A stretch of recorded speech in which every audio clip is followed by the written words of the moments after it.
paminta. Nagbilang na naman si Dudong ng coins. Pupunta si Dudong sa Pure Gold Pinamalayan ngayon kasi nga mamimili siya ng mga gamit namin dito sa bahay. Ang hirap nga kapag naubusan ka, lalo na yung mga gamit sa pagluluto. Ang hirap gumalaw kasi parang ramdam mo hindi ka mabubuhay ng walang pera. Sobrang nakaka-stress pati kapag wala kang gamit tas wala ka ding pera. Kaya naman, sabi ko nga kay Dudong, gamitin mo na yung G-credit ko at mag-grocery ka muna doon. Sabi ko nga, ay mamili ka lang ng mga pangunahing gamit natin dito sa bahay. Buti na nga lang at medyo nasanay na yan si Dudong.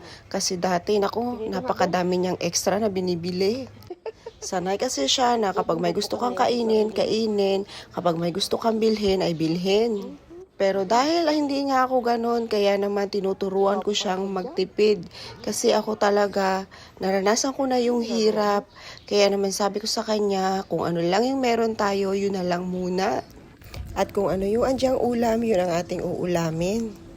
Buti pa nga ito si Mimay at napakasarap ng tulog. Mukhang ayaw pang maabala.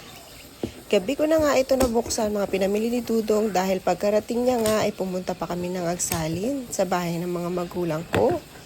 At ito nga yung mga pinamili ni Dudong.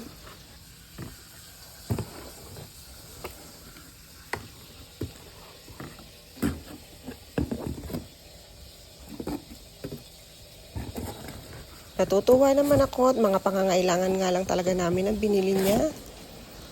Nung last time kasi na namili yan, may mga dala pang chichirya. Sabi ko nga sa kanya sa susunod ay wag na. At ayan nga, sinalansan ni Dudong ang kanyang mga pinamili dito sa aming mini pantry. Napakalaking tulong nga din itong G-credit. Buti na nga lang at may mga ganito-ganito. At least kahit wala kang pera, meron kang maipapamili. Ito kasing G-credit ay parang credit card na rin. Ang kagandahan pa dito, within 30 days, wala siyang tubo. Pero kapag lumampas na, ayun na, magtutubo ka na. At kapag gumagamit ka nga ng mga ganito na parang credit card, kailangan responsable ka sa pagbabayad. Para hindi ka magbayad ng malaki. At ito na nga, dahil gabi na kaming nakauwi, kaya ito ang aming ulam. Corned beef na may konting itlog.